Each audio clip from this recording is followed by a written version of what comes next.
We're live. Welcome, ladies and gentlemen. It is Friday night, and you are now into the Paranormal Portal. Thank you for joining us. I'm your host, Brent Thomas, and I hope you're having a great end of your week and are looking at a phenomenal weekend. It was a pretty nice day. It's actually warm. There's not a lot of snow left here, so I'm just getting happier by the day for the most part. But along with my happiness comes my good friend and co-host and the big toe himself, Mr. Don Longbeard. How you doing, brother? That almost sounded like, but the downside of my happiness. No, along with my joy. It just keeps getting better and better. There you go. You know, you mentioned snow. So I can still walk out of my house, the front door. Yeah. Step down a step. Yeah. And then I'm still 2 feet off the ground in my yard because of all the frozen, compacted snow. Yeah, that's because you live where there's not, the sun doesn't actually hit the ground till about June, I don't think. Well, you know, yeah, that might be true. You live out there in the hills, and so that's what you get. That's what I want. That's what you want. And you know, there's other trade-offs, of course. True. But hey, it's Friday. It's Friday, man. It's Friday. Are you embracing this whole Friday thing? You mean the horror? Yes. What? Embracing the horror. Oh, the horror of a Friday? Yeah. I think it's a wonderful thing because tomorrow's my Friday. I'll have Sunday, Monday off. So. Oh, okay. Well, there you go. At least there's it's you still get it. Thursday. It's like that hangover. Well, you can still get a little stupid tonight because that's what we do here on the portal. And we are just thrilled you are all here with us. Wow. as we dive into the weekend and our first show of the weekend, Friday night. And then, of course, on Saturday night, we're live here as well. So both of those nights, you can come hang out with Don and I. And, well, at least Don's here tonight. He won't be here tomorrow night. But either way, the portal's open, and we love your company, and we love having you guys here. And also, always pay attention because there are always Paranormal Portal podcasts. And this isn't it. The podcast is a completely different show. You can find it on all the major platforms, iHearts, iTunes, Pandora, Spotify, Stitcher, Google Play, CastBox, and a gajillion other ones. So There you go. Yeah. we're out there, and this week's episode was a great interview that I had sitting down with Mr. Seth Breedlove of course, Small Town Monsters. Absolutely. Yep. And what a great guy. It was a good talk. We had nice to get a chance to get to know him. But before I go any further, I just want to thank the sponsor of the Paranormal Portal. And, of course, I'm speaking of Cryptocoin, ladies and gentlemen. Cryptocoin is a newer cryptocurrency who has the paranormal, cryptozoological research at its heart. It's been developed as a means to generate grant funding to paranormal or cryptozoological research around the world. And that means Bigfoot, Dogman, Mothman, Nessie, any of the other ones. If there are teams out there that are looking to acquire some of that funding, please head over to cryptidcoin.io and get more information. And if you're looking to participate and help to push this into the next level, then by all means, cryptidcoin.io is where you want to go. Sorry, I kind of tripped on my own tongue there. It happens from time to time, folks. But again, special thanks to Cryptocoin for sponsoring the Paranormal Portal. And let's move along. Don, Moving along. what do you think? Rawhide? Rawhide? No, I was thinking about news. Oh, news. Yeah. You ready for the news? We're ready. All right, let's dive into the news, folks. Let's do it. Here we go.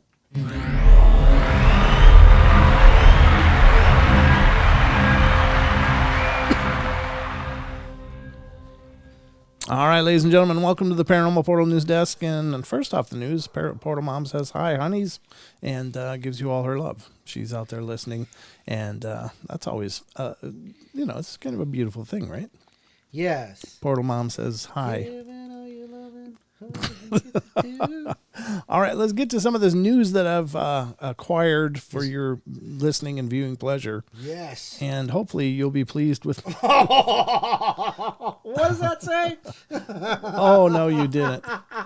It's talking about a car, Don. Okay. All right. It's talking about a car. I'm going to have to hide my monitors from you.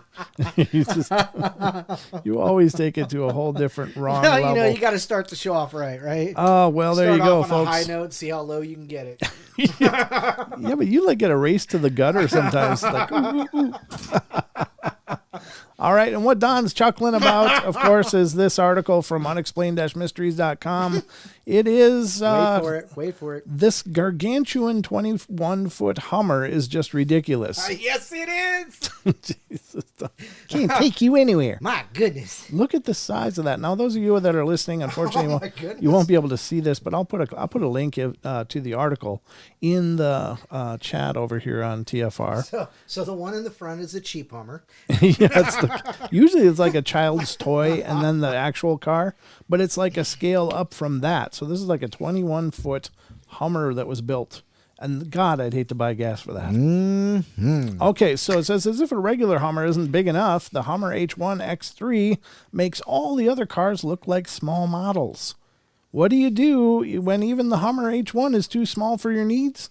You get a Hummer H1 times 3, of course, a gargantuan version of the already notoriously large vehicle that has to be seen to be believed.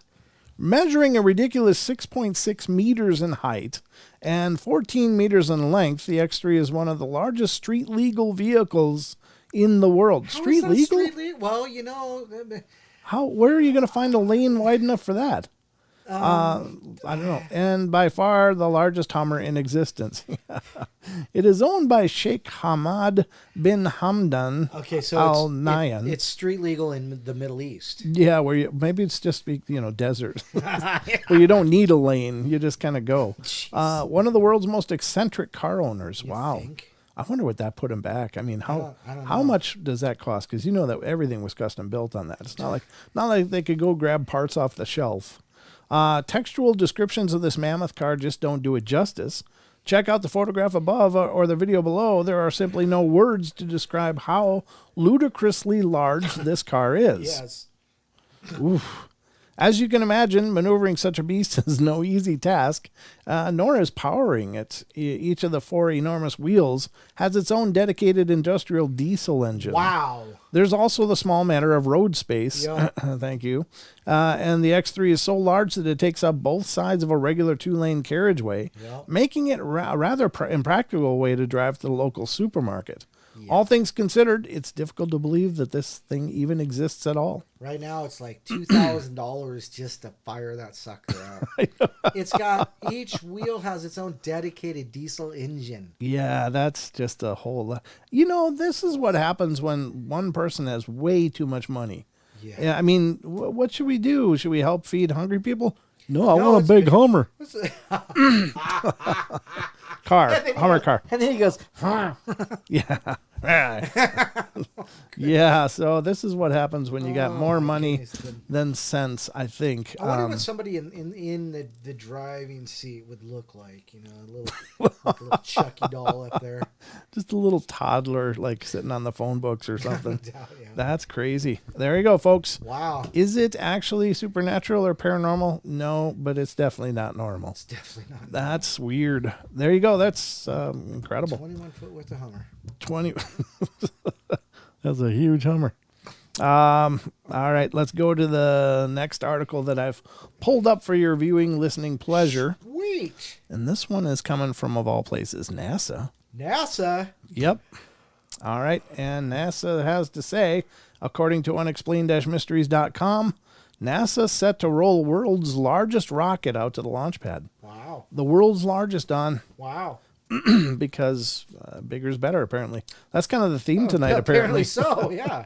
21-foot Hummer, you gotta be joking. Now there's the biggest rocket. That's the first mission of NASA's Artemis moon program will be launching within the next few months. It has been a very long time, more than 50 years, in fact, since Neil Armstrong and Buzz Aldrin set foot on the lunar surface as part of NASA's historic Apollo 11 mission in 1969. Within just 3 years, however, the incentive to keep sending humans to the moon was gone, and as was the budget necessary to do so, resulting in a hiatus lasting several decades. Can I have my hammers back? The $5 million hammers? No, Yeah. They're still using them. And now at last, it looks like the hiatus may finally be coming to an end, with the first mission of NASA's brand new lunar program, Artemis 1, set to launch in just a few months of time. Because this is the first mission, there won't actually be astronauts on board. Instead, it will serve as a demonstration of the technology, traveling out to the lunar orbit and then back over a period of 3 weeks. Why the hell? Why? I don't know. It's only 3 days to the moon. Well, apparently they got more money than sense, too. I don't know. Well, 3 weeks. What are they going to do? Just waste our money burning around the moon? They're just proving they can do it. We've already proven we can Well, do it. apparently they got to prove it again. And unfortunately, Elon Musk is right behind them. Oh, yeah. He's ready to set him down and then bring him back. Yeah, well, yeah, that and to Mars. Today, the fully stacked rocket, which consists of the Space Launch System, SLS, and Orion spacecraft, will be heading out to the launch pad to begin preliminary launch rehearsals. It's the largest rocket that has ever existed, even larger than the Apollo program, Saturn V. Watching it roll out will certainly be a sight to behold. You'll be able to see the live feed below from 5 p.m. EDT or 9 p.m. GMT tonight. Well, there you go. If you want to see that. When is that? When is this dated? The 17th? That's yesterday. That's yesterday. Yeah, so apparently it's already been wheeled out there. And It took like a day and a half. They can only roll it like a half a mile an hour. Oh, I'm sure. Yeah, it probably takes quite a while. That's pretty amazing. Yeah. Well, there you go, folks. There's moon missions will begin again. new, apparently. Unmanned moon missions. What's the point? Because they got to prove it. I'm so disappointed. It is such a huge We're going to build surprise. a bigger, better rocket, but we're not going to put anybody on it. And we're not actually going to land on the moon. We're just going to go around it for a week. Yeah, I guess that's how it works. Sure. Well, I guess a week. No, it's 3 days there, 3 days back. So, a day, okay. So 5 or 6 days, depending on what their week looks like.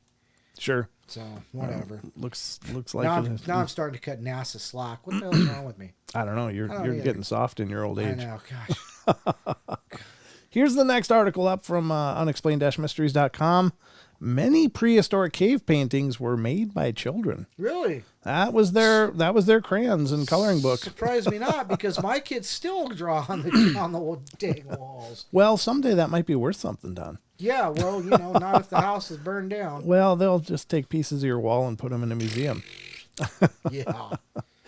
It says new research has suggested that the process of creating cave paintings may have been a family affair. The study, which was conducted by researchers from Cambridge University in the UK and University of Cantabria in Spain, looked into 200 examples of hand stencils that were painted on the walls of Spanish caves by Europe's early inhabitants around 20,000 years ago. That's a long time. Wow. These paintings were essentially created by placing a hand on the cave wall and then blowing pigment through a hollow reed or bone to produce the outline of the hand on the wall. Incredibly, creating 3D models of the paintings, the researchers discovered that at least 25% of them were actually the outlines of the hands of young children, not adults or teenagers. That's crazy. Well, I mean, it's kind of like our cement, where you get the handprints of the kids out there. Right? Yep. Yeah. Yep. So many more children's hands come out than we expected, lead study author Veronica Fernandez Nava something told The Telegraph. It would appear that artistic activity was not closed activity, was not a closed activity closely linked to male individuals, and the survival of the group as had been thought until now. What's more, the process of blowing pigment down a tube to produce these paintings would not have been possible for such young children to accomplish on their own, meaning that they would have likely received the assistance of a parent or older sibling. Oh my gosh. These kids spit milk out of straws all the time. They didn't even need help. Well, yeah, I remember blowing bubbles in my milk with a straw. Right. Yeah. No parental, supervision required. Right. Yeah, I don't know why they think these kids couldn't figure it out. Maybe they could. Maybe they did it when the parents were busy. It's like, how many doing? Yeah, no doubt. Can we do Easter eggs next? Yeah, exactly. Okay. Yep. Next came the Christmas stockings and the Easter eggs. There you go. Well, some of it was kids, apparently, folks. The kids were engaged in those activities too. And I imagine if you live in a cave, you need all the stimulation you can get. That can't be a lot of fun. All right, let's get to the next one. And this one is, let's see, we got 10 minutes left. We're doing good. We're doing good, Don. Sweet. Yeah. Well, thank you. This one is unexplained-mysteries.com reports mummified shark among horrors found at abandoned aquarium. Horrors at abandoned aquarium. Somebody just left the aquarium and the shark and just let it die, I guess. Two urban explorers recently delved into the decrepit remains of a disused aquarium somewhere in Spain. The pair, a French woman known as Juge Arbex and an unknown male, had ventured into an old abandoned building to record footage of an urban exploration video for YouTube. What they found there has since garnered a great deal of interest online. The exact name and location of the aquarium itself remains unclear. However, it seemed that the previous owners had made a rather quick getaway, leaving quite a lot of things behind. They took money and ran as they did. Straight to Sweden. Maybe. Among the unnerving spectacles discovered by the pair was a mummified reef shark in a tank, as well as a decomposing squid and several other marine creatures in various states of decay. It is believed that these animals may have already been dead when the aquarium was active, and they were dried out and placed inside glass containers for visitors to see. All the aquarium's living specimens were most likely moved to another location when it shut down. The mummified remains have endured due to the fact that they were preserved beforehand. According to the people, the explorers, the shark in particular had made her feel sorrow for the creature. You can check out the video with translation in English of their adventures below. Well, I think those urban exploration videos are really pretty cool. I don't know if you've ever watched any of them, but it is pretty amazing. I always expect like doors to shut and like ghosts to, start bugging them, but usually it's pretty benign. And it's really interesting the places that have just been left. Yep. Just left. Like somebody just got sick of it and went, nope, no more, and left. But there's some pretty huge facilities that have been just left to decay. Yep. That is cool. You ever watch those, Don? Yeah, I've seen some. Yeah, I think they're great. Urban explorers. Yeah, they can get exciting. Be like, wow, look at that. Yeah, exactly.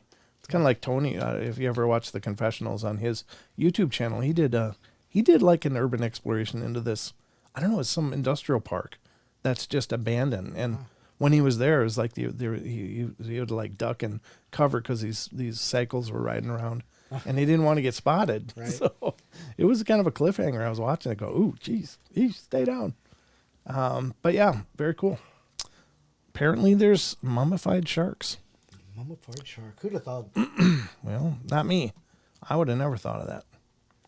Okay, we're going to the next one, and this is an interesting one. I saw this one. I'm like, wow, we got to read this one. All right. Of course, it has to do with hauntings. Unexplainedmysteries.com.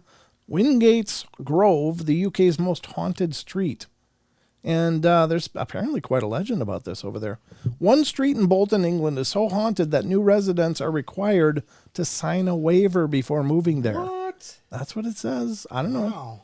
At a glance, Wingate's Grove in West Houghton, Bolton seems perfectly innocuous. Quaint residential street that most people would be more than happy to move to. This idyllic exterior, however, hides a sinister haunting. An alleged poltergeist so persistent in its ambitions that some residents had to sign a disclaimer before being allowed to move in. The activity began in 1993 when one of the houses became home to a spate of paranormal occurrences that prompted the owner to seek a local church to perform an exorcism. Wow. While this seemed to work for a while, the activity began again with a vengeance in 1999. This time the paranormal activity was reported by a family who was living in the house 2 doors down. Wow. I begged my mom not to move in, said Laura, now 34, who moved there as a teenager. I didn't like the feel of it. I didn't feel comfortable, but we got our stuff in and it faded a bit. When things started happening, my mom would say it was the ghost of my granddad, but I said it wasn't. I just knew there was something there. It felt like I was walking into someone's personal space. Yeah, I didn't want to walk through the door. The phenomena range from items being mysteriously moved or held up by an unknown force, the brief possession of family members' dead crows turning up in the garden, and sightings of a strange oil-like substance which had previously been seen in the original haunted property. Wow. The alleged poltergeist was so notorious that even Bolton Council was unable to find an explanation, and when current owner Karen Walton moved there in 2006, she had to sign a waiver requiring her not to use a Ouija board and not to move in as she had young children. Unlike its previous owners, however, she found the whole thing quite intriguing. I think it's quite novel. I quite like it, she said. It's like a selling point for me. Oh my gosh. Yeah, some people gravitate towards that. I mean, like, ooh, I want a haunted house. And I think that's a terrifying thing because you don't know what you're dealing with. Right. You have no idea, right, Don? Yeah, and anytime somebody says, don't use the Ouija board, why do you have to put that in the clause? I mean, Yeah, you got to have a waiver no doubt. for that. That's absolutely terrifying. Well, her name was Karen anyhow, so. Oh, jeez. That's okay. She'll just talk to the manager. She'd get sucked into the Ouija board. Maybe. I want to talk to your manager. Oh, no. Could be. Pazuzu's like, what? I have this actual lamp. I have this actual candelabra back here. It's a Halloween prop. Yeah. I've always wanted to set it up for the show, but don't have any room yet. So. Oh yeah. I remember. Yeah, that's right. You do. Yep. I do. Gosh. Very cool. It's very cool, and we are down to 4 minutes and one more article to read. 4 minutes and one article. Let's get it. We can do it. Let's get after it. Let's get after it, Don. All right. I think this is creepy. I think this stuff is weird, but some people are really into this, and it's kind of a big thing on like live streaming platforms like Twitch and possibly even TikTok. I don't know, but it amazes me the popularity of Unexplained Mysteries. Yeah, I know. Unexplained-mysteries.com reports people who like AMSR may be more sensitive. ASMR. Do you like AMSR? You love the Paranormal Portal. The portal is your favorite, right? It's the best thing ever. You need to bring your friends and subscribe. Tonight was bring a friend night. Yeah, so. did you bring a friend? I don't see any friends in there. I don't see any new names. Just you. Me? Yeah. Me? Yeah. It's dragged, screaming, All and right. yelling. And you need to watch the Paranormal Portal. And this is a really long one, so we're just going to go with the fact that apparently they're more sensitive. And I guess that stands to reason because it's like it's a auditory phenomena, or it's all just audio, isn't it? Isn't ASMR just audio? Yeah. Okay, so it's whispers.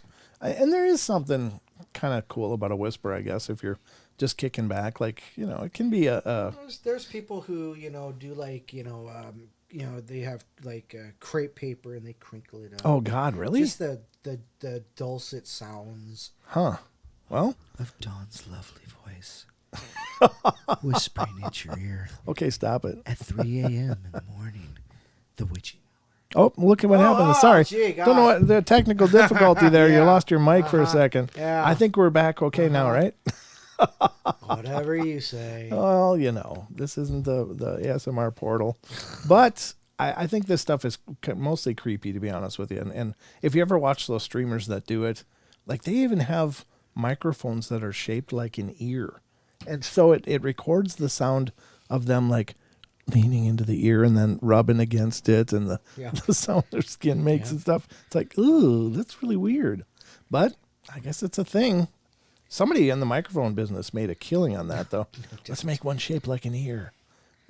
They did. So I don't know what you think about that, folks. If you're not familiar with AMSR, it's just you listen to whispers and other noises like Don was describing, and some people find that absolutely soothing and captivating. But well, you know what else I find quite amazing is people find your voice very soothing.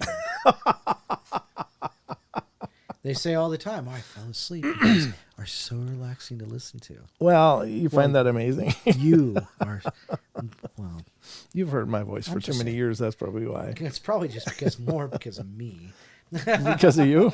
My voice doesn't put you to sleep. Well, now. Sometimes. I'm just saying, I don't know how anybody can sleep through the show. I don't know either, yeah. Well, we've also heard reports from people that do and then have nightmares from the stories. They're getting the subliminal stories and it starts feeding them nightmares. We've gotten a few emails like that through the years. It's just funny. And what's funny is when I was in high school, we were going on a road trip real quick. And I was listening to Misfits, their They Walk Among Us album. Oh, okay. And Whiskey A Go-Go, what was it? And there was another song, well, They Walk Among Us, was playing, and a friend of mine was asleep in the back, and she said that she was dreaming that little green things, goblins, were jumping up and down on her. Wow. So, I've given people the willies all my life. Well, there you go, folks. That wraps up the news. Let's get back to it.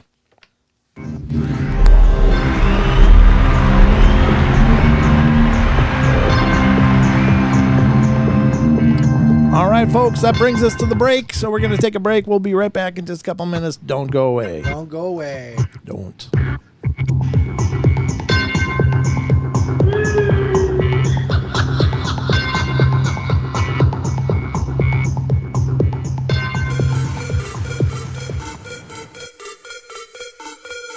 How can I say that I can do something and then go out and do it?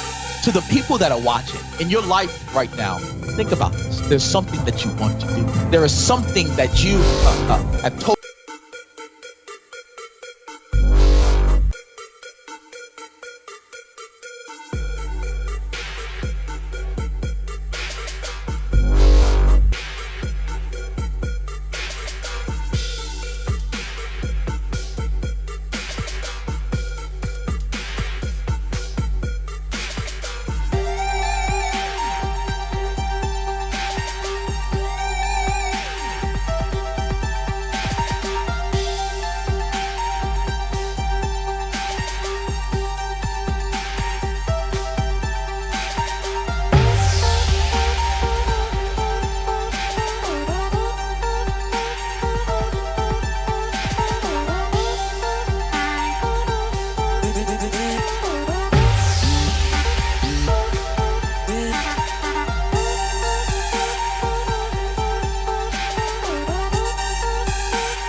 Hey guys, we're back. Hey, did you we're miss back. us? Did you miss us? I know Maggie did.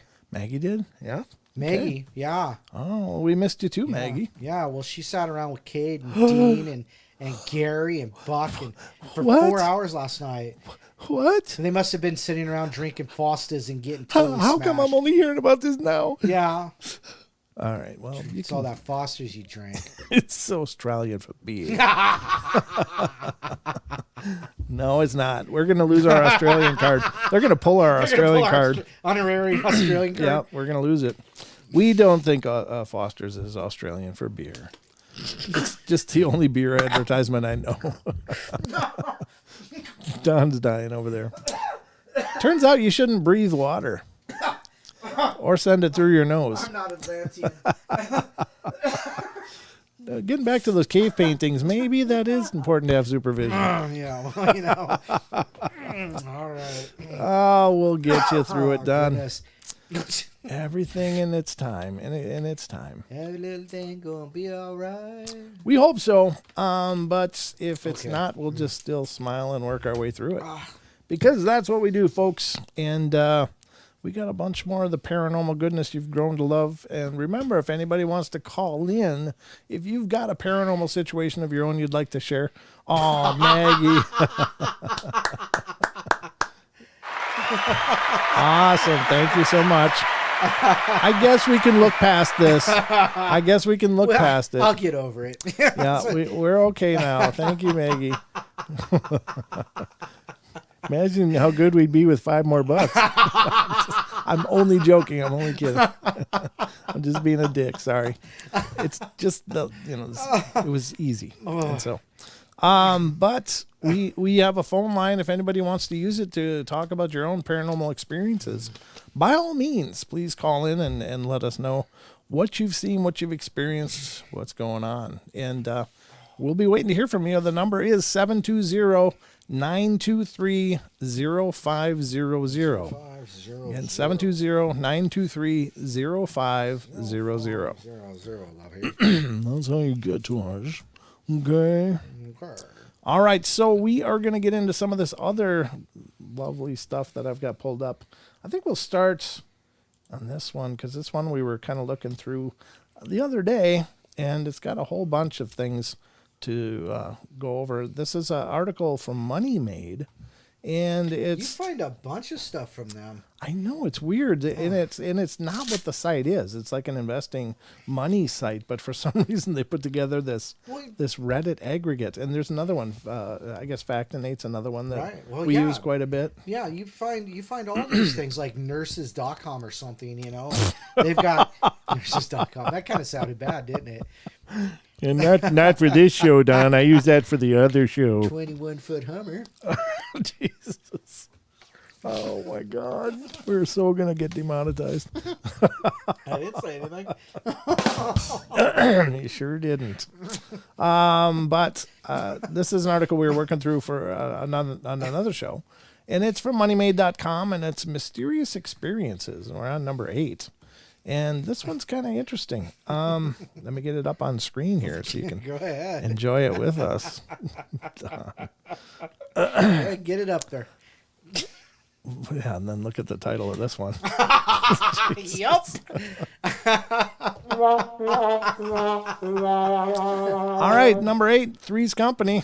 You can't make this stuff up, folks. This is just my life. Right here. How does this happen? I don't know. It's like this synchronicity, right?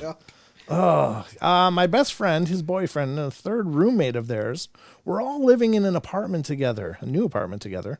In fact, I'm pretty sure it was so new they were the only tenants to have lived there at that point in time. The third roommate was a pretty quiet guy. He kept to himself and often stayed in his room, with the door closed at all times. He was studying, I'm sure. He was studying something. He was also sort of a slob. And anyway, one day the couple comes home and sees that their roommate's door is open, which never happens. Well, they go and peer in and see a perfectly folded uniform for a nearby banquet hall lying on his bed. Oh. It was from the sort of place that could be rented to host events, wedding receptions, and the like. The The thing is that their roommate didn't work there. He never did. None of them ever did. And they didn't know anyone that did either. Yet here is this uniform sitting on his bed. Well, they questioned him about it, and he seemed as baffled as they did.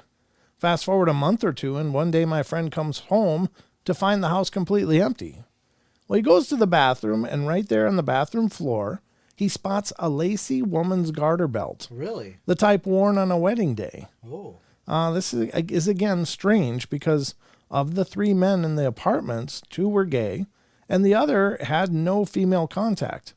Once again, none of his housemates could explain where it had come from. While the appearances of both items are unexplained, I think the strangest part is that there is actually a link between both clothing items. You think so? The busboy. The busboy did it. One from a banquet hall that hosts wedding receptions, and then a garter belt that is worn on a wedding day. Makes perfect sense to me.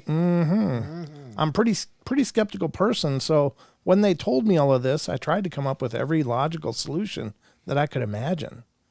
But they all had really good responses that shut all of them down, so as they too had tried to come up with an explanation and couldn't.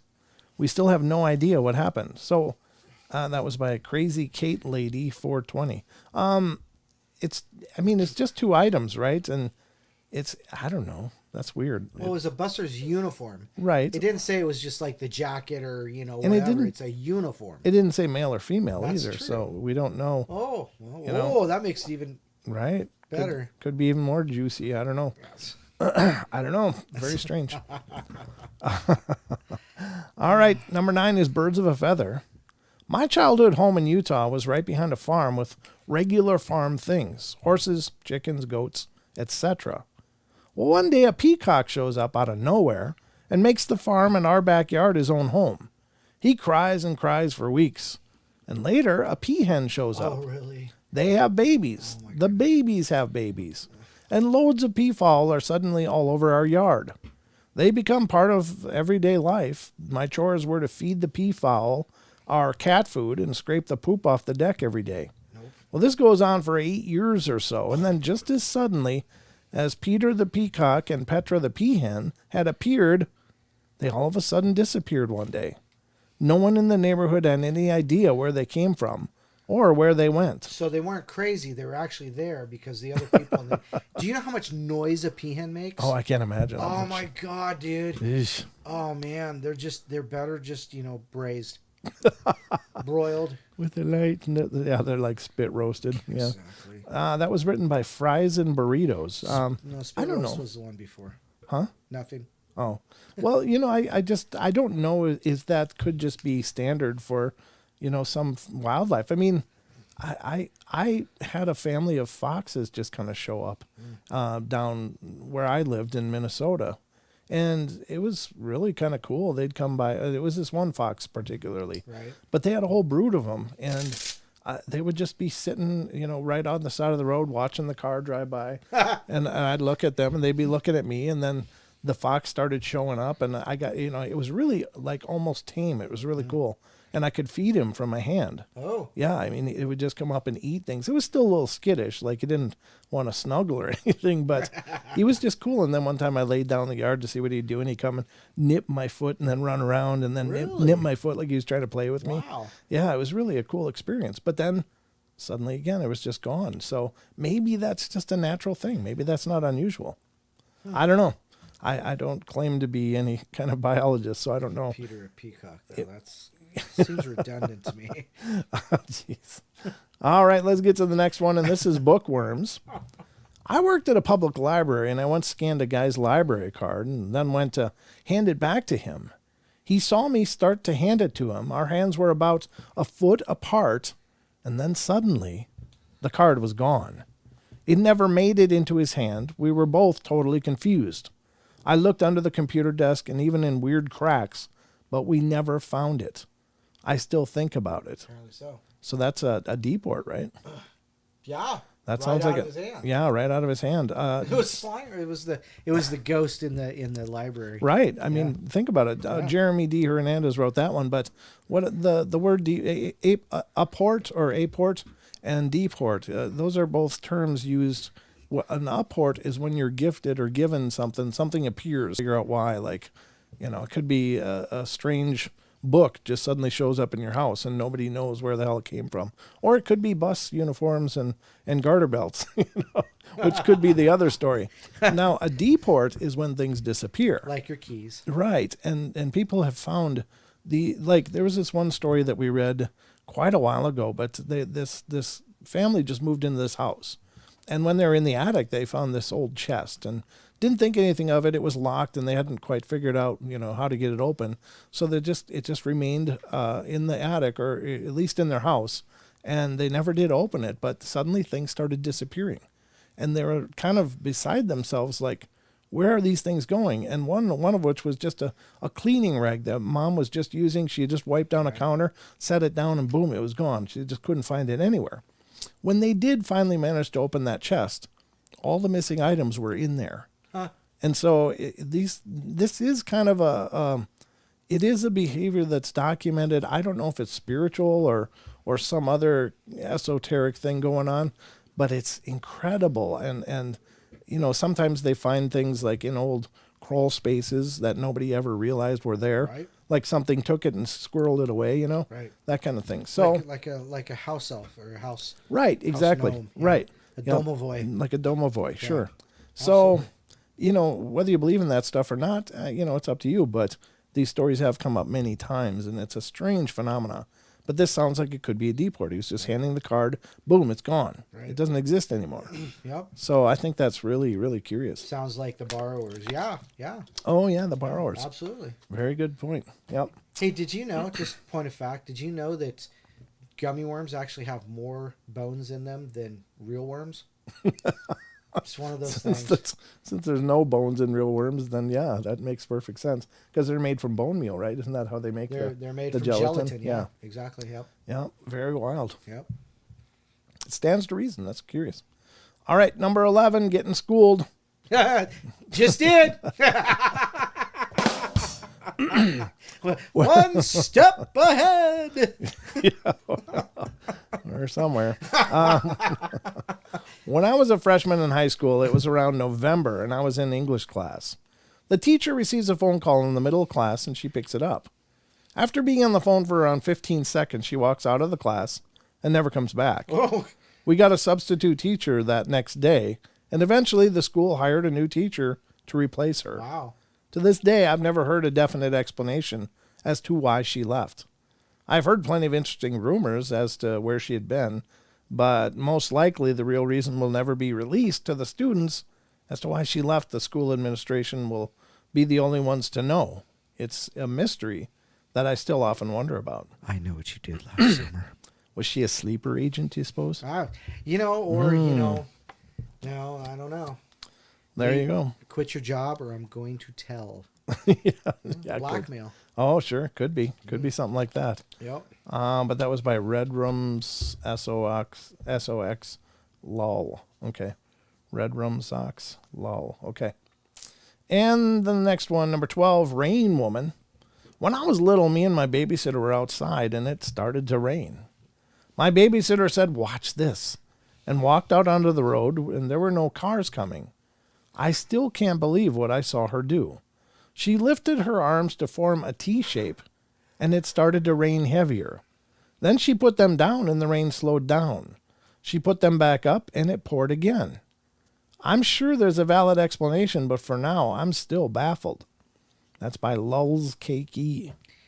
I don't know. Do you think people can influence the weather? Is that like perhaps an ability of some sort? I don't see why not. I mean, maybe microclimate kind of stuff, not like Right. not like on a grand scale, but like within a block or two. I mean, why not? I mean, Right. Sure. anything's possible unless you're going to start saying, well, no, it's not possible. Then you got to say everything else is not possible. Well, here's the thing. I mean, at the fundamental level, everything, and I mean everything that we experience, see, feel, touch, etc., is energy. Energy, yep. And we know from the double slit experiment that we change reality when we look at it. Right. That the photons became a particle when they're observed, and they became a wave when they weren't observed. And so it shows the profound nature that, the profound impact we have on our surroundings. And it's just a little experiment, but I think that's amazing. Well, I think it really speaks to a lot of phenomena and potential phenomena. And part of quantum physics, some basic quantum physics, simply says that an object doesn't actually manifest unless you're actually looking at it. It goes along with that double slit. Sure. If you're not looking at it, it's a wave. Sure, it's a potential. Yeah, it's just a potential. But when you focus on it, it becomes, Manifest. Manifest. So, what you see in your peripheral isn't really there. It's what you're actually looking at. And that's a part of quantum physics. It's right along with the slit experiment. As a matter of fact, I saw a post on Facebook. It's the green light, red light, green light girl from robot from Squid Game. And she's looking away. She looks back over her shoulder, and you can see the two slits, and then she turns back around, and then it just waves again. It's just it was funny. Sorry. Well, Farm says there was a real ex-prisoner that did that. And he says, Don Decker, go figure. I don't know what the Don Decker thing means. But is that obviously that must be his name, but very strange. Yeah, Chad says to me that means you would project your own reality, and Absolutely. I believe that. Yeah, absolutely. We talk ourselves into our manifestations, like when the example I always use is whenever I feel sick, I don't talk myself into being sick. I talk myself into being well. Sure. So I speak my reality. I speak my reality. So, right. Same kind of thing, Yeah, and I think we are just beginning to understand the impact and how much we shape our experience, and not only as individuals, but I think there's two forms of this. There's the individual reality, and then there's a social reality that everybody's expectations form. Well, see, that's like everybody agrees that the color blue is blue. It's the same thing. Sure, it is in a very rudimentary way, yeah. But see, nobody knows what blue really looks like because they never even had a name until like the 18th century. No, I think it's like farther back, 16th century. But there was no name for the word. There was no word for the color blue because nobody. It's something to do with your cones and rods. Oh, and nobody, it's just blue is literally a social construct that we agree upon. Well, there you go. I've never heard that, but that's really interesting. Very interesting. Very cool. Thanks for bringing that. Geeky Gardens, we are not a figment of your imagination. We are a figment of our imagination. We are, therefore we are. We are. Honestly, that's very profound, actually. I always project my own reality. All are a figment of my imagination, and that's true because I think I do have my own reality, but it gets really esoteric and really, really a thought experiment once you really start diving into it. But, for all of us, are we all in our own individual matrix and we generate the matrix around us? Yes. And I think there's truth to that. We speak. When we speak, we create energy, and energy waves move through the cosmos, right? And therefore, we shape what we speak. We shape our reality. Yeah, absolutely.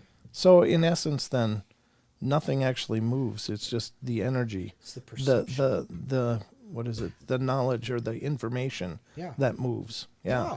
Yep. Yeah. Because it's all just manifesting in the quantum. I'm a fig Newton of your imagination. I love those. So good. Right. Car trouble's next. I had something crazy happen when I was about 5 or 6 years old. No way. No, it's true, apparently. Wow. My mom and I were doing something at my grandpa's house while he was out. And I was just messing around in the yard. And I remember a Mustang coming down the street, slow enough to be a bit suspicious. Excuse me. And then he slowed down even more when they started to pass me. So I was just standing there thinking, what are they doing? This feels weird. I became overwhelmed with the urge to run inside the garage as fast as I could. A split second after that, the car suddenly reversed very quickly, enough to spin the tires a bit. I darted so fast into the garage and hit the button to close the door.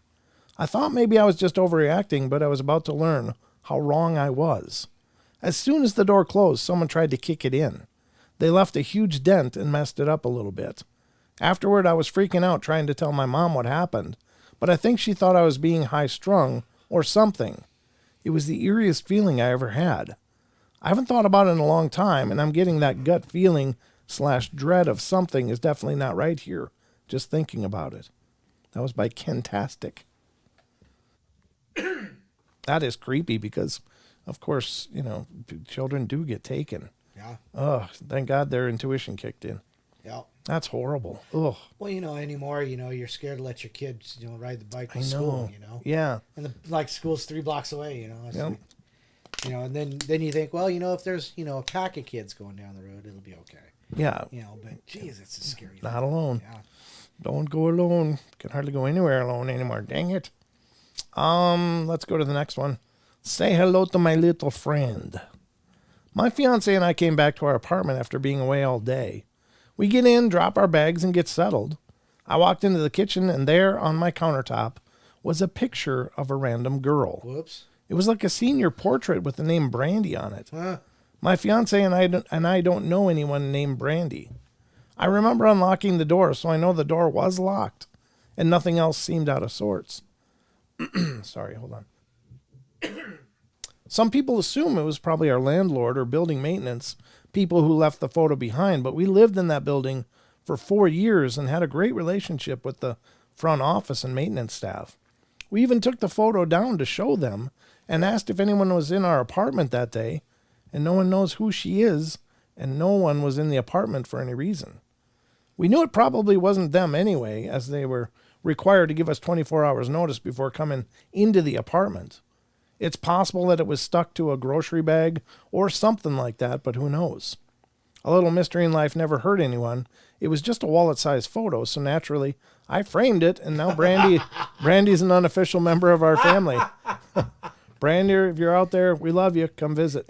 That's funny. That's by Sunshine Puppers. Yeah, that's weird. I don't know. Those are the kind of things. Is that just something spiritual, or is that just something really creepy? That's actually the lady in your crawl space. She lost the picture Yeah. of her favorite cousin. Yeah. And she's been looking for it ever since. Oh, yeah. Oh, Brandy, you're a fine girl. What a good wife you'd be. Isn't that how it goes? Yeah. Yeah. Maggie says, I was so excited to finally have a Twinkie. I should have lowered my expectations. Yes. Because that Twinkie might have been like 20 years old. Yeah, Twinkies were great when I was a kid, but whenever you try those things now, it's just like, I don't know, I feel like I'm like chewing a mouthful of sweet fat. Yeah, well, sweet fat's good for you too, though. Yeah, but not that stuff. No. Yeah, no, it's so processed and horrible. Yeah. Oh. And I'm obviously not the picture of health, ladies and gentlemen. I've eaten a lot of garbage through the years, but as I get older, the price tag of those things takes a lot more. Ruger says, not a Twinkie fan. Okay, Moon Pie's next. Ooh, Ghost yeah. Magnet says, with an RC Cola. When I was in high school, I used to eat the Suzy Q's. Mm-hmm. The chocolate cake with the thick layer of frosting inside it. Mm-hmm. And I used to drink Coke. Oh, there you go. Just a fizzy mess, yeah. Running down the hallways because you're high on sugar. You got the Suzy Q dripping out of your mouth. Yep. I'm like, what the hell's wrong with you? Number 15, Mamma Mia. I was traveling in Italy when 2 American girls came up to me and started talking excitedly how they couldn't believe they'd run into me in Rome. They wanted to know how my trip had been going, but I had no idea who either of them was. And I'm thinking, it's a prank, bro. You're wrong. They knew specific things about my life and my travels that only someone who knew me would know. I still have no idea who the heck they were. Hey, man, I refer back to like story number 8, Three's Company. Yeah, exactly. Yeah. I don't know. It's one of those things. I remember once I went on a trip to Disney World. Right. I lived in rural Minnesota. Sure. So I worked in the corrections at that time, and I took time off and went to Disney, and I'm down in Disney World, and it's even during the off season down there. And lo and behold, I run into one of my coworkers who was also down there. I'm like, what? That's crazy. Yeah. What are the odds? And I guess it just happens, Sometimes the world is small. But this is weird because she didn't even know these people, and yet they knew about her. Right, yeah. Doppelganger, maybe. Yeah, maybe, but how would a doppelganger... Alternate reality? Alternate reality Maybe. because of the specifics. Well, I'm telling you, that's strange. But I'll tell you what else is strange, folks, is that it's time for the second break. And so we're going to take a couple minutes here. We'll be right back. Don't go away. There's lots more in second hour, hour number 2, coming up. We'll see you there.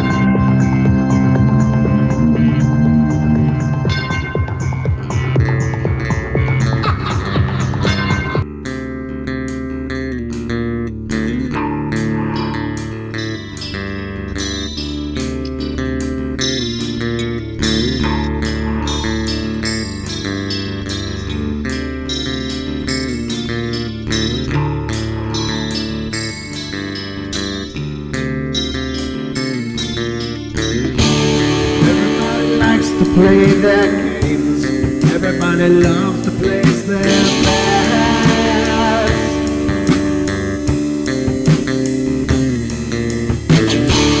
They don't understand the price I paid. They don't care to comprehend.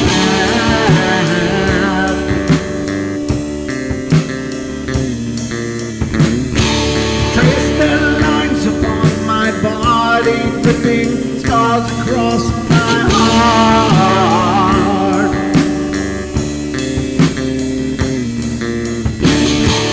Raging anger pours inside me as their lies keep falling apart.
With my silence, I am not a stupid toy.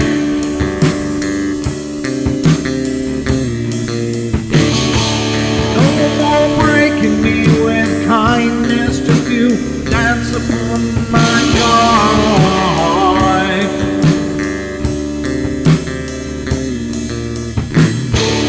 Leading me with empty promise, you're just another fucking mess.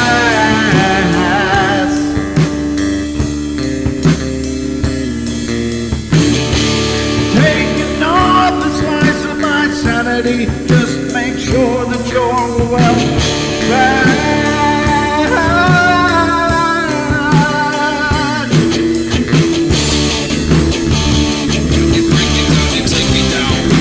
I'm not wrong, you again. I'm not broken yet. I'm not broken yet. I'm not broken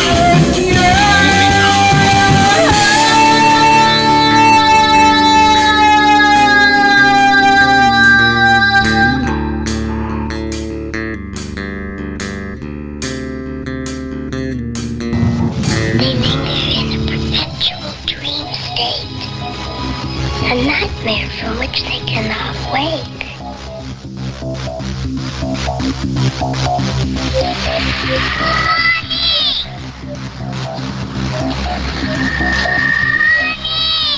I can't see you, Mommy.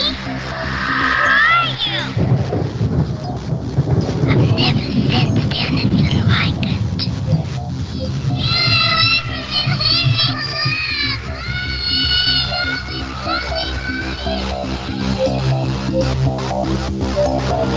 Caroline is not like those she's with. They're attracted to the one thing about her that is different from themselves. Her life force is very strong. It gives off its own illumination. It is a light that implies life and memory of love and home and earthly pleasures. Something they desperately desire, but can't have anymore. Right now, she's the closest thing to that. Poltergeists are usually associated with an individual. Hauntings seem to be connected with an area. A house, usually. Poltergeist disturbances are of fairly short duration, perhaps a couple of months. Hauntings can go on for years.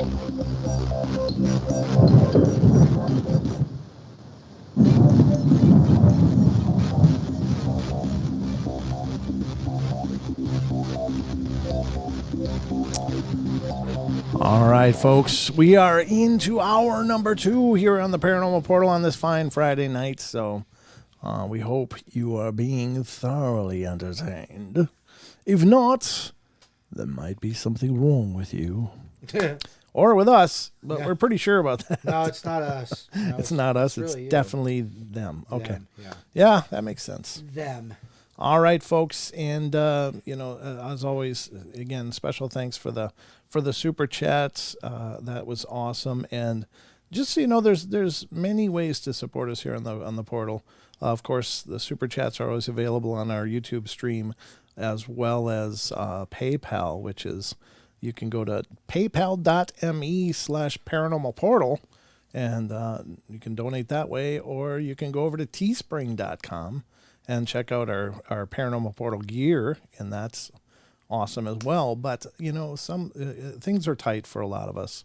And so don't ever feel obligated or feel bad if you can't give that way, because there's lots of other ways to help us. And that is just by being here, by hitting the likes, by, giving us a comment in the comment sections. That helps a lot for the algorithm and to get the, the portal bumped up on the suggested videos, and the more interaction we get, the better. And so those are ways that you can help every time you're here, and it won't cost you a thing. And we really appreciate that, as well as just sharing the videos. If you watch a show and you like it, then share the video over on your social media. That helps us a ton as well. So, and don't forget though, you can also listen to and share the podcast as well. Yeah, that's for sure. Yeah. And that's an audio only format, but by God, it's good fun. It is. And ladies and gentlemen, in September so far, we are going to be in Utah.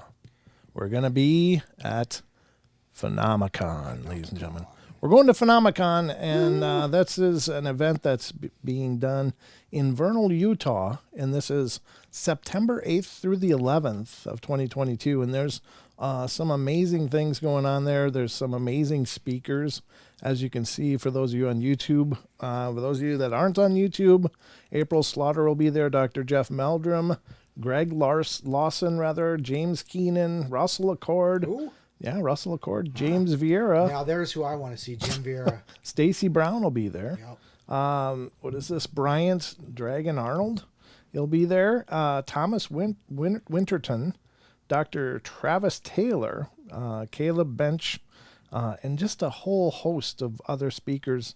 And these are being announced and updated all the time as well. But it's just an incredible event, and Don and I are going to be there. And if you're in the Vernal, Utah area in September, then by all means find us. Come say hi. We'd love to meet you. Yeah. And, of course, get your photo. Yeah. Yeah, we'd love to actually. Bob's going to be there, too. Bob? Yeah, Bob. You know Bob who else is Gimlin. going to be there? Who? Adam Davis. Adam Davis is going to be there. That's right. Yep, he's going to be there as well. I mean, there's more than what I just mentioned. It's just that, there's so many names on this list. And they have these 4 days packed. Yeah. They have them just packed. Yeah, there's lots of things going on. On Saturday, though, that's what I want to do Saturday, because they have a VIP lunch with Jim Vieira. Yeah. And then he speaks for an hour and a half at Fantastic. 4:45. So I'm pasting a link to this webpage into YouTube. I'll paste it over on TFR as well. If anybody's interested in checking it out, head to phenomicon.net. Phenomicon. Da, da, da, da, da. Phenomicon. Da, da, da, da. Phenomicon. Da, da, da, da, da, da, da, da, da, da, da, da. Good. That was almost like we rehearsed on. Wasn't really that hard. No, I know. That's my kind of song. It's easy. Have you heard my music, Don? That's kind of like. Ba, ba, da, da, da. And yeah, I mean, it'd be great to meet you guys. We'll probably do another conference or two as they become available. We there's a lot that I don't know if they've still committed to a lot of them or if I just haven't heard. But, if they're in the area over here near where we live, they're pretty easy to get to. Yeah. We can do our best to be at as many of those as possible. But wherever we are, just come say hello. Yep. We'd love to meet you. Love to see you. Pictures are free. Damn it. Oh, okay. Free. No, I'm just kidding. There's another way you can help give. You guys should come out to Blind Frog Ranch with me. Oh, hey, Wes. As a matter of fact, they have a tour of Blind Frog Ranch going on during Phenomicon. Oh, yeah? How you doing, Wes? Yeah. You guys should come out. That's another thing. Absolutely. I'll go down there. Hell yeah. Going to swim in the hot springs? I'm 60% sure I'm going. Fantastic. 60%. That's awesome. Wow, Yeah. Yeah. That's better than 50. Ba, ba, da, da, da. Yeah, it's a pretty amazing event. They're really rolling out all the bells and whistles on this one. So, thank you, Gigi. Yeah, I don't share I'm my her beard. dirty little secret. Dirty. There you go. Dirty. All right. So that's coming up in September. Hold on. Oh, yeah. Thank you. And we'll be doing that. So if you want to hang out with Don and I think we're going to get a table too. I mean, we're going to be there, under the press, quote unquote. But we're also going to have a table over there. So Yeah. we can you can look for us there. We're Yeah. gonna wherever Wes is setting up. That's where we're going to be, right next to it. I'm just kidding. I have special access to the ranch. Nice. And then we'll look at his T-shirt prices and go, oh yeah, well you can get 2 of ours for. 2 hours for his. Yeah. No, I'm just kidding. That would let's be see. just cutthroat. We wouldn't be that cutthroat. Con Squatch says, Wes, is that with swim trucks or naked? What's a swim truck? I think you meant trunks. Trunks. Yeah. Oh. Yeah. Oh, but yeah, we oof. Any Yeah. KKID. All right. Let's move on while we can still salvage this. So that's Phenomecon's coming up. I just wanted to let you guys know. He says I'm the janitor. I don't have a table. Well, for $150 you can split ours. Yeah, you can just grab a chair and join us. Well, that's fine. Actually, yeah, just come kick it. You can come sell our T-shirts. You could probably sell more of our T-shirts. I know. Than we can. Yeah. We'll get them to sign our T-shirts. That'd be a selling Oh, point. there you go. Yeah, Yeah. that's called cross promotion. Sure. But anyway, folks, that's coming up. I wanted to mention that because, by God, we're excited about it. Next, we're going to move on to an article from actually Rocky Mountain Sasquatch Organization. This is Kelly Shaw. And I don't know if you guys are familiar with Kelly or not, but he actually appeared on one of Les Stroud's Bigfoot shows when he was doing the Survivor Man Bigfoot series. And I've been watching Kelly for years too. I've seen his videos and they really do a fantastic job. And he's, I learned a lot actually about watching Kelly when I first started getting into the whole Bigfoot thing. And he seems like a real nice guy. I've not met him. I don't know him personally, but I always like his RMSO, Rocky Mountain Sasquatch Organization. It's RMSO Bigfoot.blogspot.com. And he does a great job, taking reports and putting them out there as well. And this is Goldstream Sasquatch scales 40-foot cliff in mere seconds. And I don't know if this one's dated. Oh, yeah, it's March 17th, so it's really a new report. Yeah. I have not read this yet, so let's see what it says. Ed Thomas. Hello there. My name is Ed Thomas from Vancouver Island, British Columbia. Go figure. Oh, British Columbia. I mean, there it is. Again, there's a lot going on. Yeah, Tom Seawood is right up there, too. Here's our encounter. It says, during the fall of 2016, we took our boat to a popular fishing area at the mouth of Gold Stream and Finlayson Arm during the fall salmon run. Yeah, I bet you. I don't know whether they do the same thing bears do I mean, it stands to reason that they would. That Sasquatch would also try to be there during the salmon runs, and I guess Wes would probably be a better person to ask about that. If Wes, do you know if are Bigfoot often sighted or reported being sighted during the salmon runs? I've always been curious because, of course, bear come out of the woodwork for that. So, I mean, and it's got to be pretty a good time for feeding for all the carnivores. But it says, let's see, we finished until dark. At this point, we decided to put to the boat dock. On clear ride would take close to half an hour to return to dock. It says the Malahat peaks over 1,100 feet to our left, the Highland peaks to 500 feet on our right. We put it along the Malahat shoreline with our 50 horsepower 4-stroke Yamaha. Very good, quiet motor. As we came around a rocky outcrop, we heard loud splashes, followed by something very large running up the mountain. Our spotlight couldn't find it. I must note I'm an avid outdoorsman hunter. What we heard, I could not relate to any wild animal's reaction to seeing us. A deer could not have made that much noise, and a bear doesn't spook that easy to go crashing up a rocky cliff. We rounded another rocky outcrop and heard more splashing in the river, and this time we caught a large round figure in the water with our spotlight. I put the boat in neutral and kept the light on what we now believe to be the back of his head.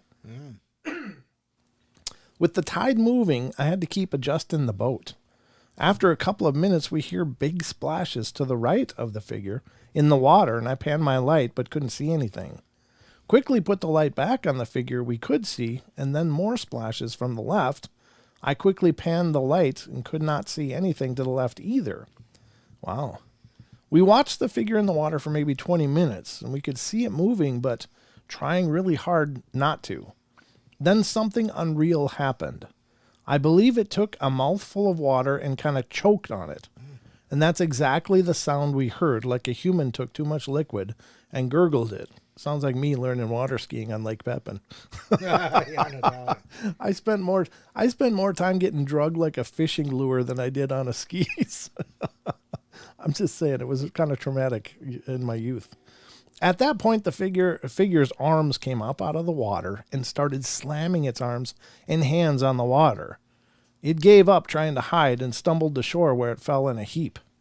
We could hear it catching its breath. Every breath had a little growl underneath.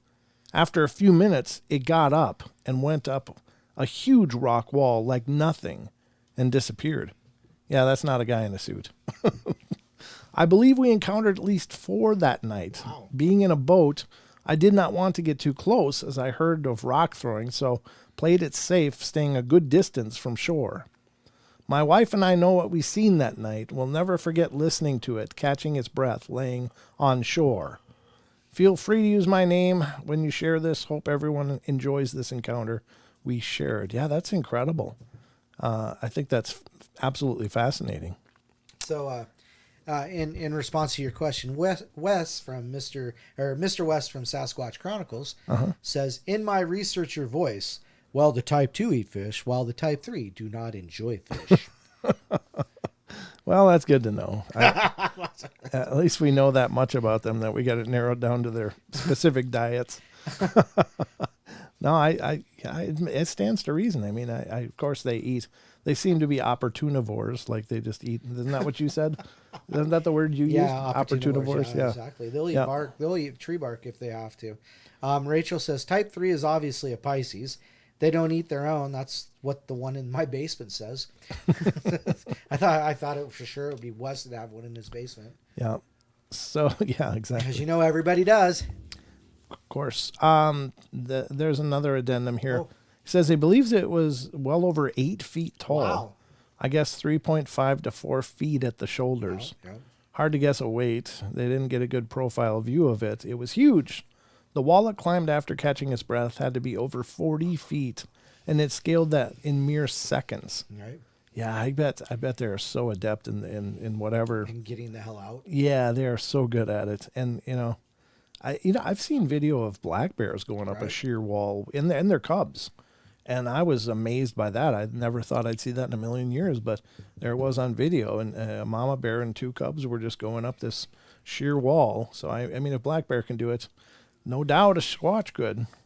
Well, and we've read accounts of people looking, seeing them, in the distance, maybe a ways, but, going up and over this 40-foot mound, 40 foot seems pretty, actually, now that I think about it, seems pretty typical, because a lot of reports are like, yeah, there was this 40-foot mound and it was just kind of a mostly sheer side, and up it they went. Sure. This one here, up it they went, 40 feet.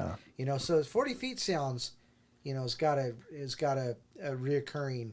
That's a reoccurring number in these kind of things, I guess. Yeah, it really seems to be. And I tell you, I've never seen one, obviously, with my own eyes, but the reports of people that see them move, one thing that really sticks out to me is that people are shocked at the quickness. Like it moves beyond reason, fast. And, you hear so many reports of them going uphill through the thick, impossible brush, and just flying up these hills and just stuff, disappearing. Right? Yeah, and I think it's hard to imagine. When you see, I guess in our cartoon vision, we see something big like that, and we think it's a lumbering oaf. But the fact seems to be that they move like literally faster than an Olympic sprinter, like Jaeger. Like Jaeger? Jagger. Oh, maybe. I don't know how fast Jagger runs. A lot slower now, I'm betting. But so salmon runs, the result of eating too much smoked salmon. Thank you, Rachel. Oh no, that's just not even right. Oh, I guess that's a good place to be in the pond then. Yeah, just don't be downstream drinking. Oh God, as I'm swallowing. Thank you, Don. As usual, your timing is impeccable. Somebody okay, I'm not going to tell that story now. There's a first. Don actually had restraint, folks. You were here. You were here when it happened. Yeah, stupid fast. That's what Ruger says. Yeah, they just seem to have this incredible grace, right? And you wouldn't think of that. And now I will say, creatures of their environment, right? That for sure. Now I was just thinking about the one out of Russia where it's like the hopping Yeti. Right. That's pretty famous. You can find it on YouTube, and I think that is legit. I really believe that it's a legit. Bigfoot that was recorded in the mountains of Russia somewhere. I'm not sure if they were up where they were for sure, but that thing is hopping, and it's not really moving fast, but you can see by its movements that it's very light on its feet.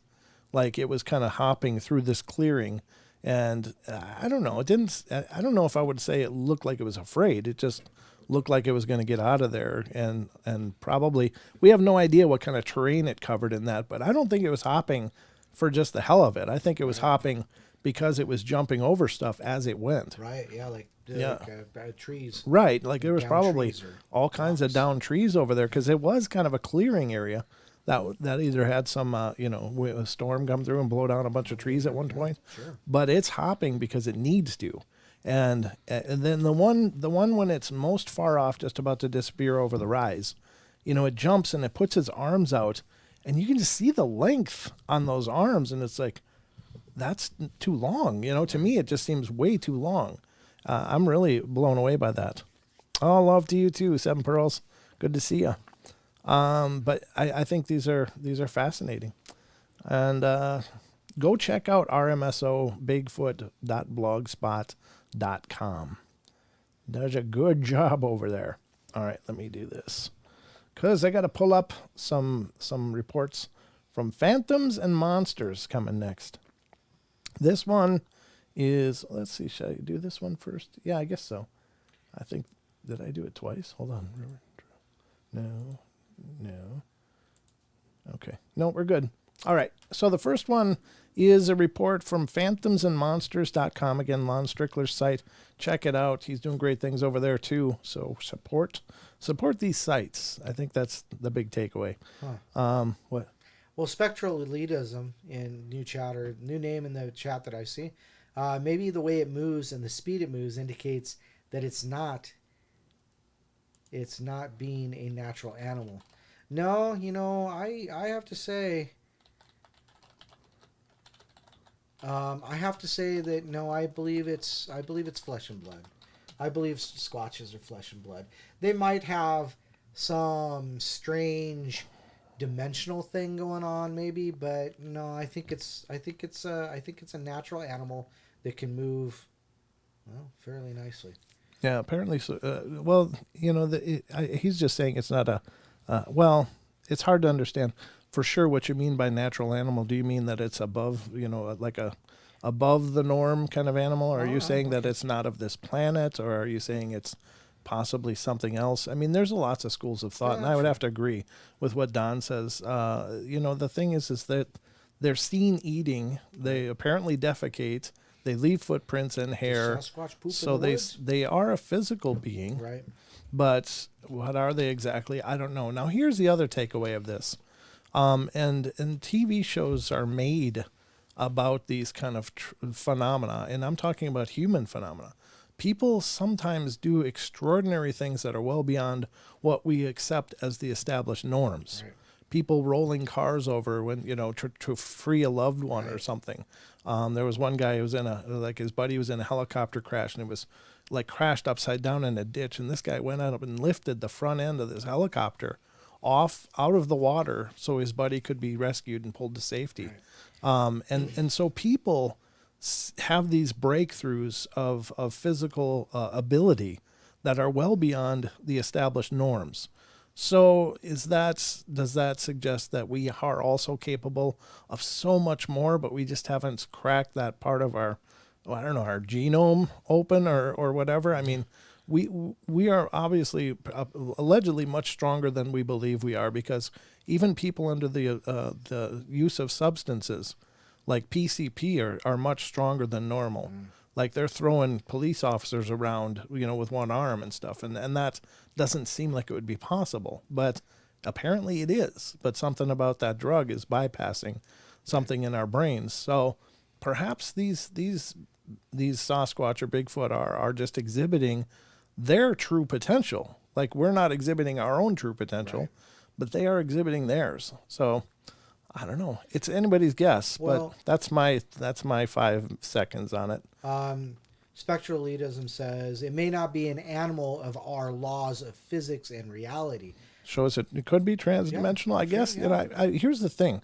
I'll never say what it's not because I don't know. Right. And in true scientific form, no matter how bizarre the idea is, it's all potential and possible until it can be systematically removed from possibility. Right. And until there's one to study or to look at or several to study, we just won't know. So your idea is just as potentially correct as any others. Correct. A lot of people aren't ready to think along those lines, and other people are, and neither one is right or wrong. So, I mean, as Wes says, there's no wrong answers. Thank you very much. Unless you're a researcher.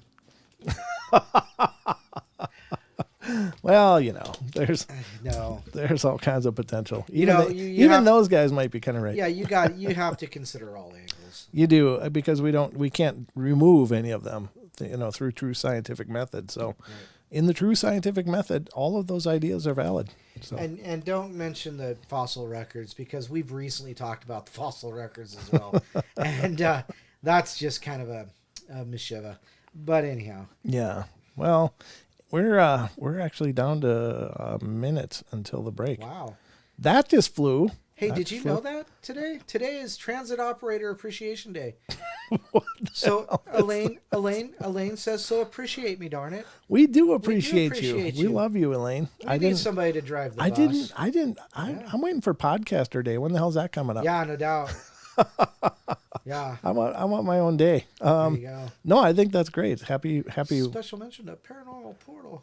Yeah, happy transit. What is the name of it? Transit Operator Appreciation. Transit Operator Appreciation Day, Elaine. We love you. Absolutely. I've ridden a lot of buses in my life and a few mopeds. Oh, that's nice. I'm not even going to go anywhere near that. I used to own a moped when I was 15. Uh-huh. I did. I love that thing. I used to jump it and do all kinds of stupid stuff, but it was a lot of fun. But anyway, folks, we're about to go to the last break. We're going to come back and we're going to hit an article from our good friend, Mr. Brent Swancer, about man-eating plants. Man-eating plants. That's right. Holy it's gracious. an article called Some Bizarre Tales of Man-Eating Vampire Vines and Snake Trees. Wow. I'll even put it up on screen as a teaser when Maggie- we come back. Maggie says podcaster appreciation days every day. Aw, how you do go on. That's so Gosh, you sweet. make me blush. That's nice. It should be. All right, we're going to be right back, folks. Don't go away. There's more of the portal in just a couple minutes. I think Farm got what I meant. Yeah, I got what you meant too. I wish I didn't, but I got it.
All right, folks, we're back, and we're in the last stretch of the show.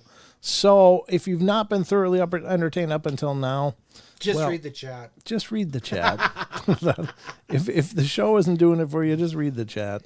I'll tell you what, there's some craziness going on there. Yeah. But we are going to get into an article now from our very good friend, Mr. Brent Swancer, who writes for mysteriousuniverse.org.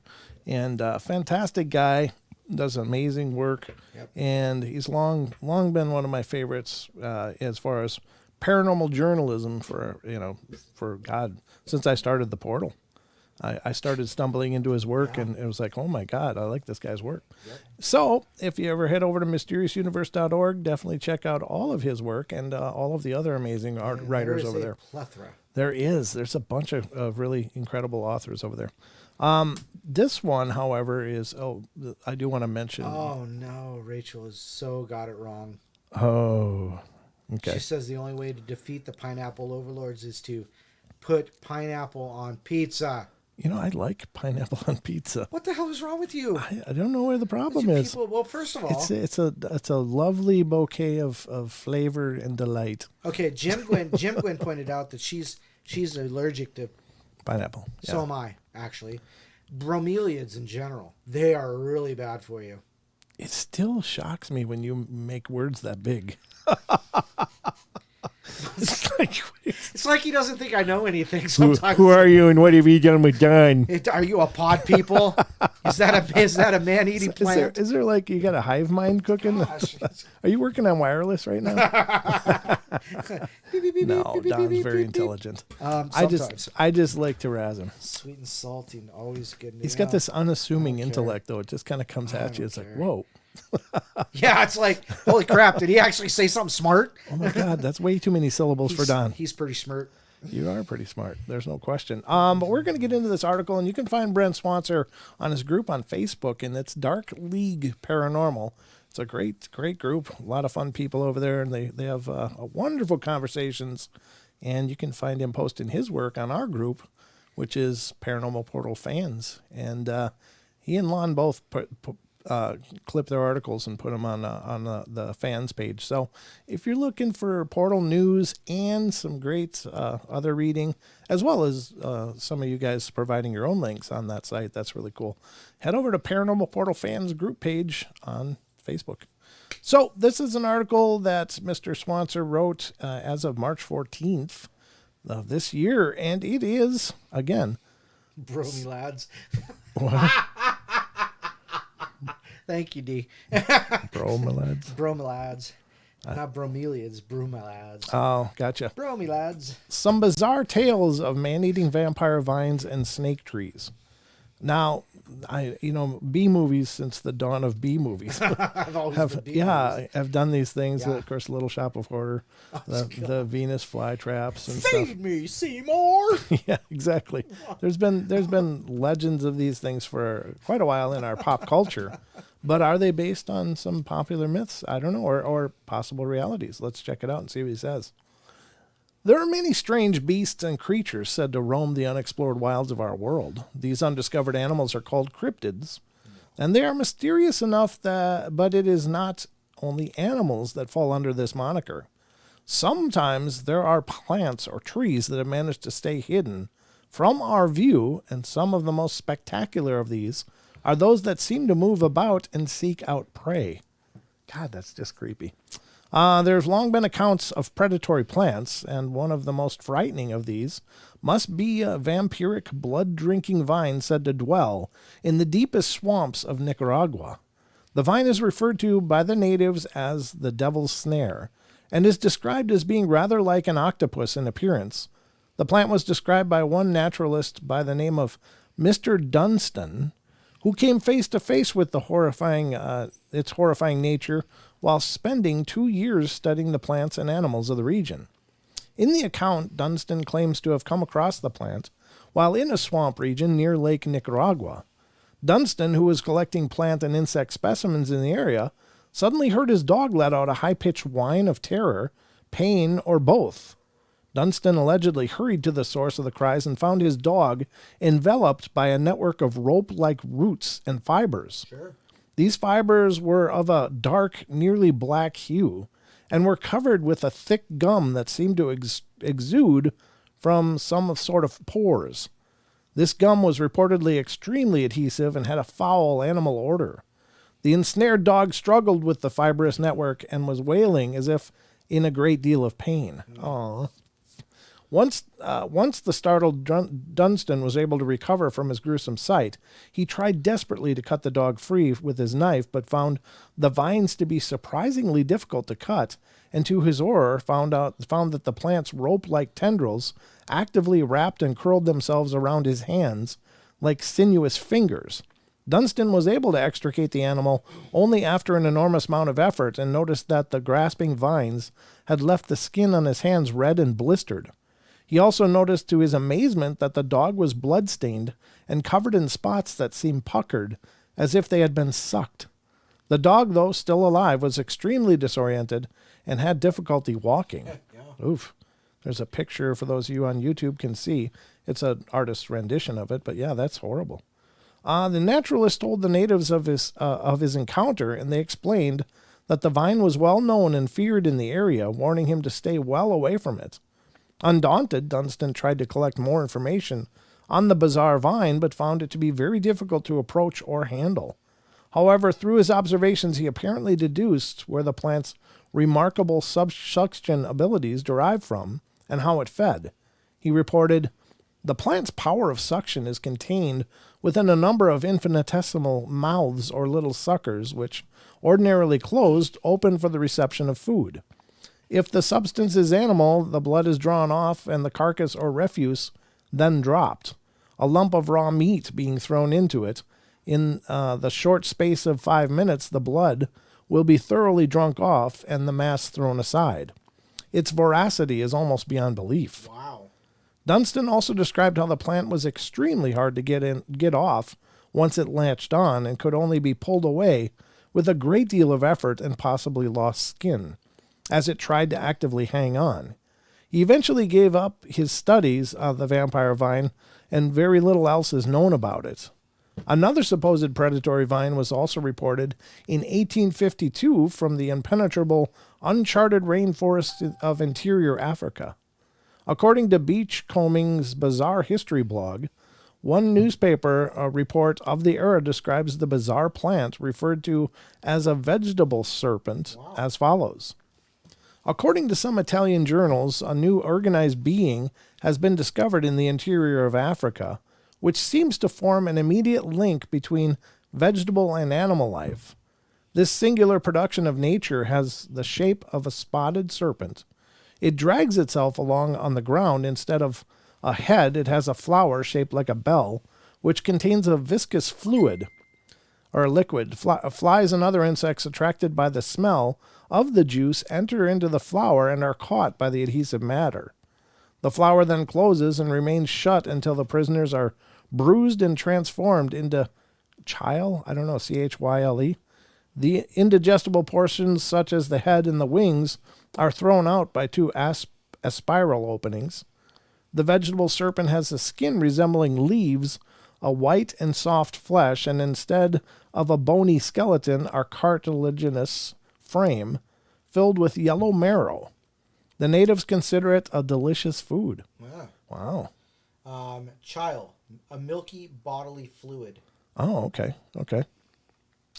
I did not know that. Another strange snake-like plant is supposedly native to the wilds of Mexico, where something has long been said to lurk waiting for prey. There was purportedly a report of this strange plant within the September 1892 issue of Horticulture Times, which reads, a late traveler was in Mexico on a botanical expedition. One day he observed a dark object on one of the outlying spurs of the Sierra Madre Mountains, which so excited his curiosity he examined it carefully through his field glass. He saw it was a tree of such an unusual appearance he decided to visit the spot. He rode on horseback to within a few rods of the summit, and when he came to an abrupt rise he could not climb. On the top stood the tree, and he saw that it had long, slender limbs, drooping like a weeping willow. They had a slimy, smoky appearance, and at times the whole tree seemed to writhe. His curiosity led him again and again to visit the spot to learn more, if possible, about this horrible tree. One day he saw a bird circle about it for some time, and then alight on the top. Then the branches began to move and curl upward, and they turned around the bird, which began to cry, and drew it down until he lost sight of it. The botanist tried, as he had several times before, to climb the steep, the rock on which he stepped, loosened and fell himself with it. He was not injured, and he found that the rock had left quite a cavity, and he looked in and saw quite a cavern, and felt a current of fresh air blowing on his face. With his trowel he enlarged the hole so as to admit of his ascent, and he saw the flattened body of the bird fall to the ground, which was covered with bones and feathers. He approached the tree as closely as he dared. He was not above 20 feet in height, but covered a great area. Or it was not above 20 feet in height, but covered a great area. Its trunk was of prodigious thickness, knotted and scaly.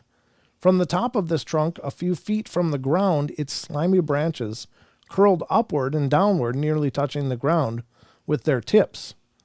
On his venturing to touch lightly one of the limbs, it closed upon his hand with such force it tore the skin when he wrenched it away.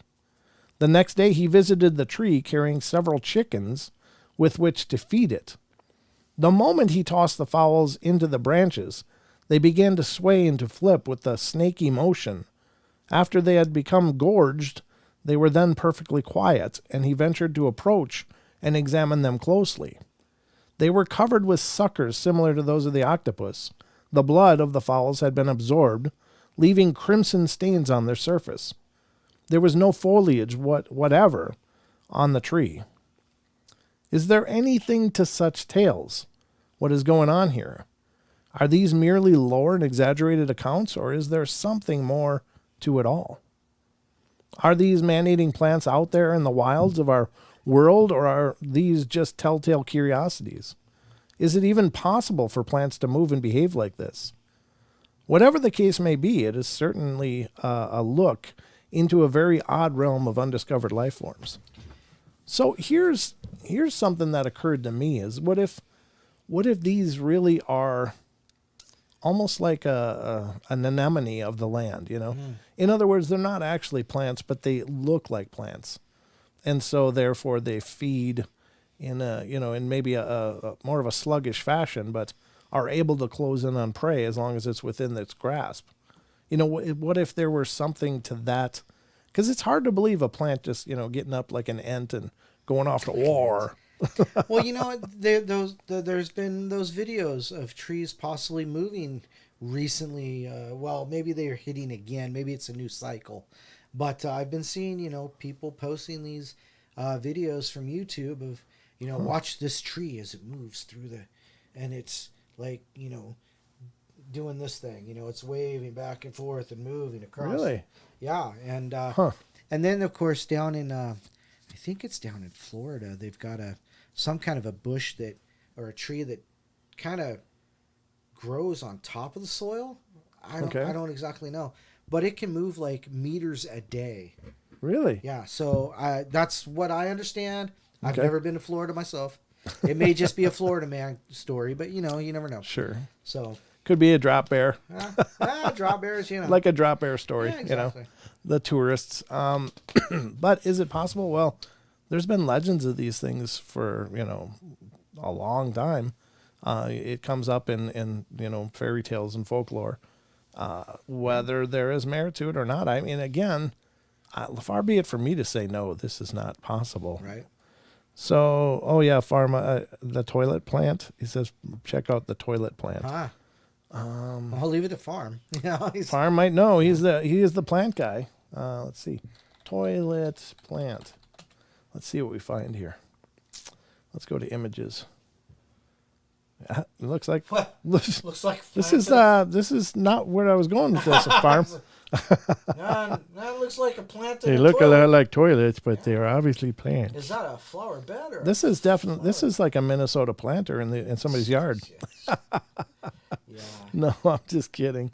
You gotta have a Trans Am on blocks next to it though. Otherwise, it's not complete. It's not complete unless you got a car on blocks right next to it.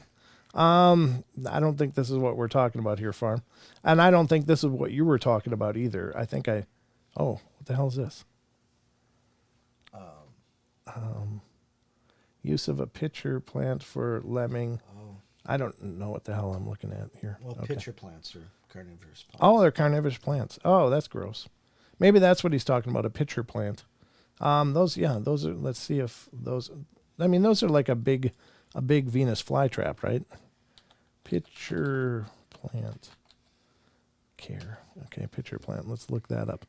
Yeah, these are another kind, like a big Venus flytrap kind of thing. And, Right. and it basically the lid closes after something goes in, and then these are digestive enzymes in here, and it's, horrible. Yeah. But there you go.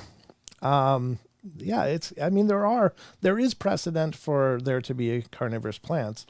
That makes perfect sense. But how about moving carnivorous plants? Yeah.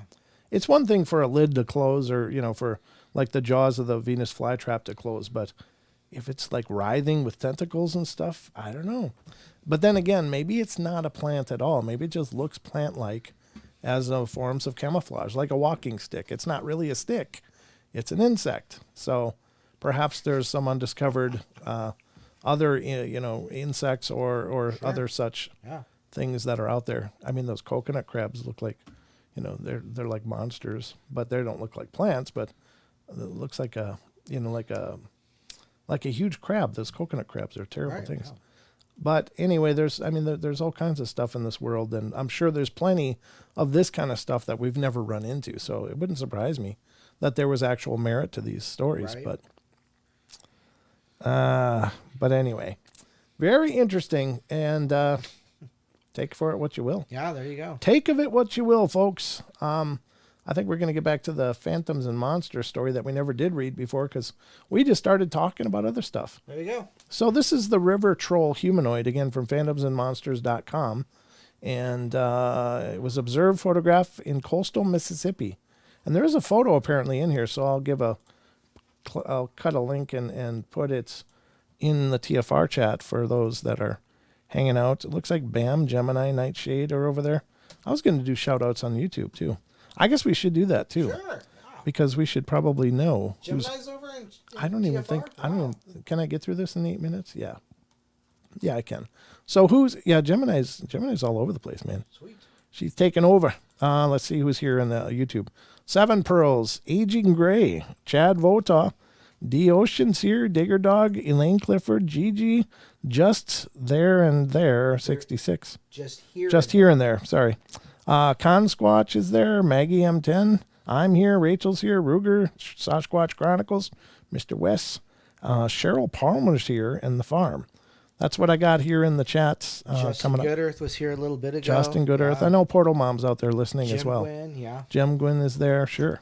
Ruger, did you say Ruger? Ruger, Yeah. of course. Yeah. Good. Yeah, I said you, There Gigi. you go. So good to see you guys. Thanks so Andrew. much for coming in. I want to read this article from Phantoms and Monsters while we still have a moment. Let's get back to the Mississippi. The coastal Mississippi resident believes that they encountered a river troll while on their houseboat, and they took a photo, described what they witnessed. What is this creature? It says about 6 years ago, 2015, my family lived on a houseboat on the river in a small town in coastal Mississippi. We were on the deck one evening looking across the river, and the tide was low, and you could see well into the woods, maybe 25 yards from us. Something bent down near the water drinking. I went and retrieved my binoculars and took a closer look. It was pinkish tan with bulging eyes, funny-looking ears, 2 arms and 2 legs, and what appeared to be horns coming out of its head. It had a short, round body drinking from the shore. From what I saw, I would swear it was like a troll. It was devil ugly. I took my phone out and took a picture, and to this day, anyone I show it to swears it's a river troll. Wow, I didn't even... Yikes. Now living on a houseboat, you can see a lot of creepy stuff in the swamp. Also, there would be trees or logs laying across ditches of our 1,000-foot driveway in the middle of the swamp, as if something put them there to cross the deep parts. You couldn't walk up and down up or down without that eerie feeling of being watched. And it wasn't just me. Anyone who came out our way felt it. You could also hear what sounded like monkeys. One time something threw a rock and hit my friend. I still own that property and the houseboats, but none of my grown kids will even go back out there anymore. I don't show the picture to other people anymore, and I don't have to prove anything, but I'm sharing it with you. I feel as if maybe I'm the lucky one to have been in contact with several creatures of this world, and some twice. Yeah, it's blurry, and yeah, it's hard to make out, but you can clearly see its reflection in the water as it's drinking. Oh, well, look at that. Oh, yeah. There it is. Okay. And I did put a link to this in TFR, so you guys can check it out. But yeah, there is. I mean, that's really there, whatever it is. It looks like it's definitely part of the scenery. There's a zoomed in. There's of course, the reflection, nose for nose. It does look odd. I don't have any other guesses for what it could be. That's weird. Very weird. So there you go, folks. There you go. What is it exactly? Well, we don't know, but we may never know. The other thing is people say it looks like a river troll. And it's like, well, how does that differentiate from land trolls? And right. Does somebody have such a catalog of these things that they go, well, obviously with the shape of that head, it's a river troll. Right, exactly. Yeah. It's like, well, the Type 3 river troll. Yeah. It doesn't do the same things as the Type 2. The Type 2 river troll lives under bridges. Oh wait, that's Sasquatch, huh? Maybe they do. Maybe there's river troll experts too. Could be. God knows there's a lot of Squatch experts. The Type 1 troll is just your basic Karen. She can be found in malls yelling for managers. Yeah, malls and on the internet as a keyboard warrior. They're known to be in public places shouting for managers. And now, as you see on the screen, if we're Google, you can see the Karens. Virtue signaling. Yeah. Karen trolls are found in mass during sales and other sales events. Yeah. Stay away from the Bon Marché. You never know when you're going to run into a Karen troll. But the sad thing is, I know some Karens are wonderful, wonderful people. Yeah, but, absolutely. Yeah. We have one that listens to our show, Karen, and her husband. Yeah, absolutely. Oh, yeah. So it's nothing, no offense to you Karens that we know and love. And even if we don't know you, we love you. As long as you're not screaming, I want to talk to your manager. Ma'am, I am the manager. Oh, that's a hard sell, isn't it? I managed to tell you to get the hell out of my store. I'm managing to ignore you. Could happen, folks. There we go. But I will tell you this. We're going to hell. We are. We're going to be demonetizing in hell. So I don't know. You're cursed to be in a room with Karen for the rest of your life. We'll throw a Kyle in there just in case. Yeah. So he'll be high on monsters. Yeah, absolutely. All right, folks. Well, that's going to about wrap it up for us. Don, anything in closing? No, that'll do it for me.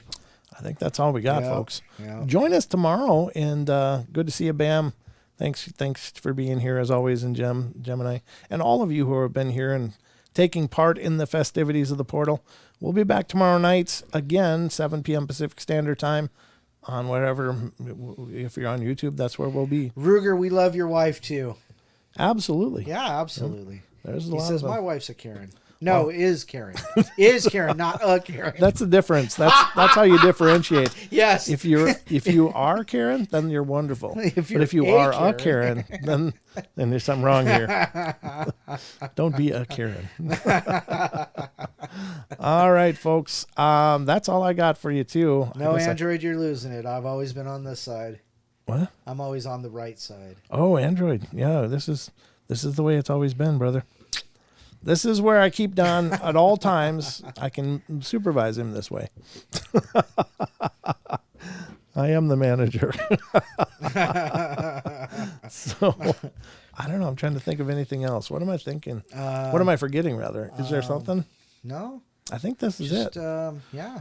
I think that's it, folks. So I just want to say good night. Hope you guys are doing wonderful.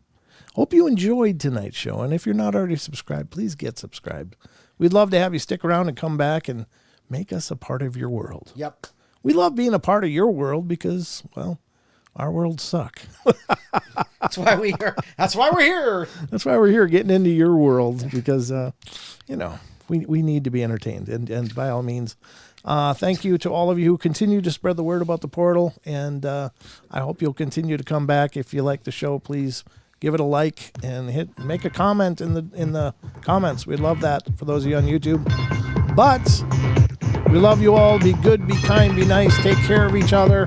Help each other out. Find the magic in every day, and remember to laugh as much as you can. Good night, everybody.